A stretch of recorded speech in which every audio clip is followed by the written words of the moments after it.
I mean, and I wouldn't be surprised because clearly you have people above the chain who are pulling the strings. Exactly, exactly. When you speak about Nigeria, one of the words that comes to people's mind is fraud. And the whole story of Flutterwave is really a proof of that, right? Why do you think Nigeria is always associated with fraud? So I think it's it's an unfortunate sequence of accidents that makes it such that Nigeria is viewed as some sort of like a jurisdiction that is specially linked to fraud. So if you look at the actual data, globally, Nigeria is not even, I think, in the top 12 or the top 13 countries for internet fraud globally. However, what Nigeria does have that most other countries don't have is this cultural tendency to be very loud, right? So when the North Koreans or the Russians or the Americans or the Chinese, who are by far bigger in the global cybercrime space than Nigerians are, when they are doing their scams worth billions of dollars, you don't hear anything about it. They keep everything they do very quiet. They don't drive flashy cars. You don't see them, right? Even if they live ostentatiously, they live ostentatiously in closed gated neighborhoods where you can't see them. They don't have Instagram pages. They keep a low profile. Exactly.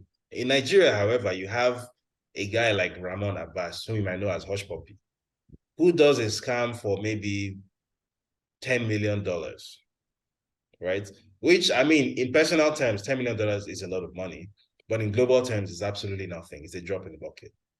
But with that $10 million, he buys a Rolls Royce Phantom, he buys a luxury mansion in Dubai. He lives this huge, like ostentatious Instagram lifestyle. He gets a verified page on Instagram. He's always showing off this Cartier watch or something. He's just constantly attracting attention until people inevitably start to ask, what does this person do for a living? And then inevitably the answer that comes back is this person is into cybercrime. So when you have 100, 200, 300, 1,000, 2,000 such people who have similar backstories and they're all Nigerians, then obviously what then tends to happen is people now start to associate Nigeria with fraud, with cybercrime. Meanwhile, in actual financial terms, Nigerians are a drop in the bucket. Like they're absolutely nobody. But because culturally, Nigeria is very different to most other African countries in terms of just our sheer loudness. We are very, very, very loud people. Very loud Yeah. people. And I don't think there's any Nigerian you will meet on earth that would deny it. We are very loud people. We culturally we're not very humble people. Where we can be quite aggressive, can be quite overbearing, can be quite domineering. We always like to have our point of view heard.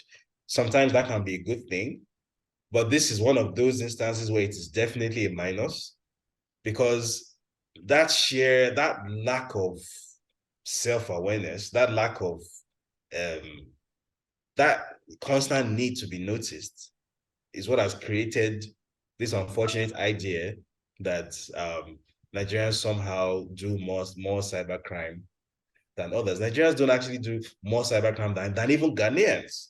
But again, it's just that thing of who makes the most noise, who Who's loud? when you do the scam or whatever, the money that you make from it, what do you do with it?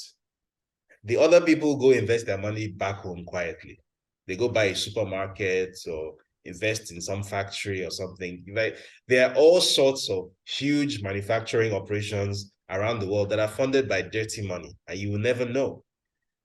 But in Nigeria, that dirty money is never used for anything productive. It goes straight into the luxury sector. Someone is buying a house, buying a car, starts dating Naomi Campbell. The I think one of the very worst things, there are lots of things I love about the Nigerian psychological makeup, but I think one of the things I dislike the most about it is that it always feels a need to announce itself, even when there isn't really anything to announce. So it's very ostentatious. It's always bragging. It wants to be, it needs to be noticed. It has a very fragile ego. So when in a place like South Africa, for example, I know there's a very widespread perception that in places like South Africa, Kenya, that the Nigerian men that they're either doing fraud, petty scams or whatever, or they're doing drugs. There is that perception. And the reason that perception exists is because the Nigerians that are there who do those things do their utmost to ensure that the whole world sees them doing those things and that the whole world associates them with doing those things. Again, that loudness, sometimes it can be a good thing. Sometimes assertiveness can be a good thing. But a lot of the time, it's one of the biggest liabilities about, just being in Nigeria. And it's something that even I find myself consciously having to sort of push back on, like inside my own head sometimes when I'm in certain situations, especially since I came into this space where I have to sort of constantly look over my shoulder. I have to live with a very low profile. Like this is not the kind of job where you go around announcing yourself because you will get a bullet in it. I've had to learn over the past 3 to 4 years how to walk into a room and not be noticed. How to sort of live like a ghost. Exactly. How to just be part of the furniture in a room, which is a skill that many other people on planet Earth have. But I can tell you for free, Nigerians don't have it.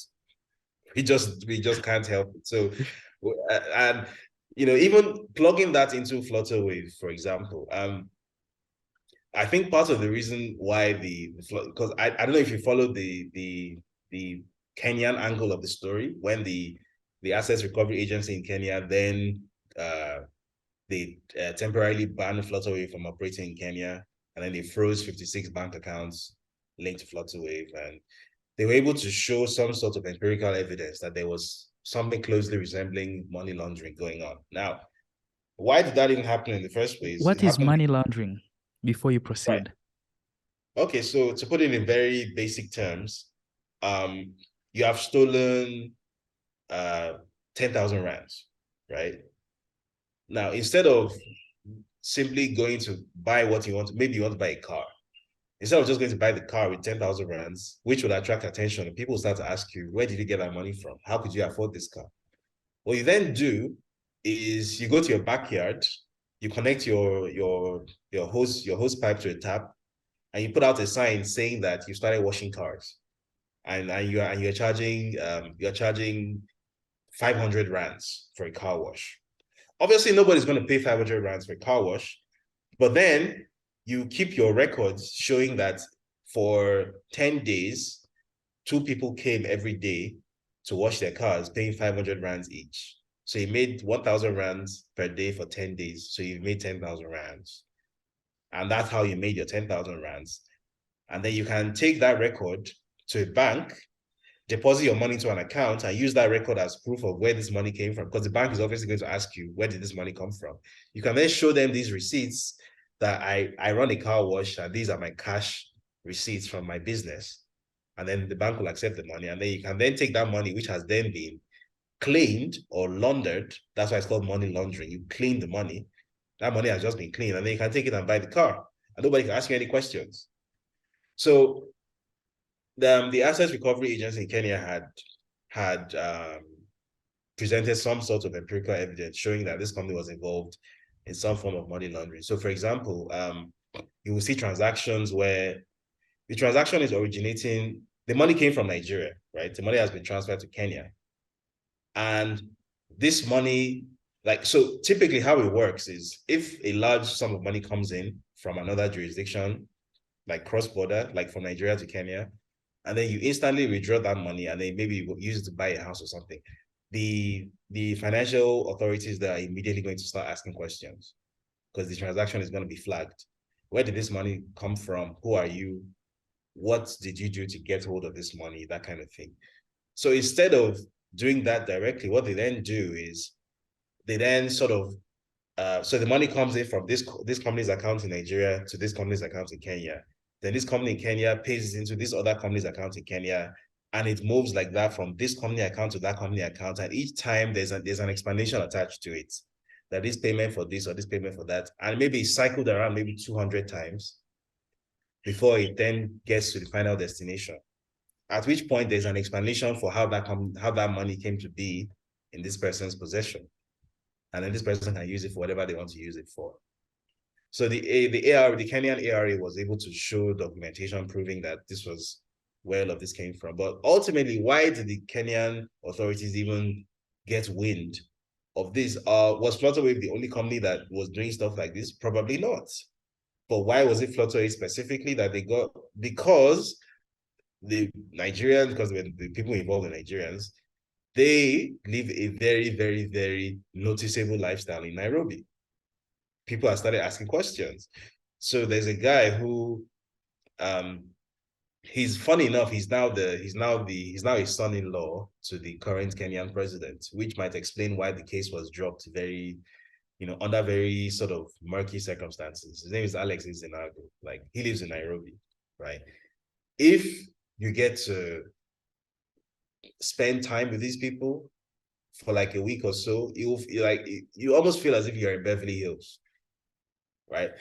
So, and the truth is that, you can call it xenophobia, you can call it whatever you want to call it, but the truth is that when you're in another person's country, you are more noticeable just by default. You just are, right? Especially when it's in Africa. The truth is that the vast majority of Africa is poor. The vast majority of Africans are poor. That's the reality. So when you are in another country in Africa, and then you all of a sudden appear to just be inexplicably wealthy in a way that maybe they've never really seen before, questions will be asked, right? And once those questions are asked, and the questions get to the authorities, who then start looking into one or two things, that might lead to enforcement action. So it may not be that you are the only one who is doing these things, but it may just be that because you are the one who couldn't help but do things to be noticed. You are the one who was wearing, Gucci'd out from cap to foot. You are the one who was driving the latest Mercedes-Benz S-Class. You are the one who, you just had to live a lifestyle that is as noticeably ostentatious as possible. Then you get fingered, not just as the one who does scams or the one who does cybercrime, but you get fingered as the one who does the most. They call you a cybercrime kingpin. Nigerians are not cybercrime kingpins or anything close to it. Close to it. Is this a title that they enjoy? Some people do, actually. Some people, to some people, the most important thing is to be recognized as successful. In as much as that success might be, success of the sort you shouldn't be proud of. But to some people, just being recognized as successful, especially when surrounded by people who are less successful, to some people, that's an achievement, that's an accomplishment. So some people actually enjoy it. Some people actually think the fact that you are being constantly noticed a certain way, especially around the continent, that is like a badge of honor. In my line of work, I've come to understand that it's not a badge of honor because it can get you killed. So it's that excess attention, you don't want it. I've spent a lot of time traveling around Africa over the past 3 years, and I've learned to develop that skill to just not be noticed. Even if it's something as simple as you're at an airport and someone there is being unnecessarily rude to you, I've learned to tamp down on my instinctual response, which is to give it back to you. That who do you think you're talking to? That kind of thing. I've learned that, you know what, this probably won't end well. So let's just not. Like, you don't want to attract attention. Yeah, let me get back to a safe space first, and then let me have a huge rant about it on Twitter where it's safe. But for now, where something can be done to put me in trouble, let me just not. So, but I think the norm within a lot of contemporary Nigerian culture is to be very blasé, to be very out there. So I think part of the reason for this is that for many years, there was this like being African wasn't cool, right? For many years, especially outside of the continent, it wasn't cool, right? The way, like when I lived in the UK back in the day, loads of the Ghanaians and Nigerians used to say that they were Jamaican because being Caribbean was cool, but being African was Mm. cool. Over the past decade or so, that has changed completely. So there has been this African cultural renaissance, and in Nigeria specifically, one of um, the forms that this renaissance has come in is people no longer shrink away from these negative labels that are applied to Nigerians. People rather own them. So if you say I do like cybercrime or whatnot, I then sort of flip it. Even if I don't actually do cybercrime, I sort of flip it and I own it and I throw it back at you that yeah, I do it. And I drive this car and I do it and blah blah blah. What are you doing? Kind of thing. So to you might see that and be shocked that why on earth would someone be proud of this? But to some other people, to them, it's just them expressing some sort of newfangled nationalistic pride, which they didn't have maybe 10 or 15 years ago. So there are many reasons why these things happen.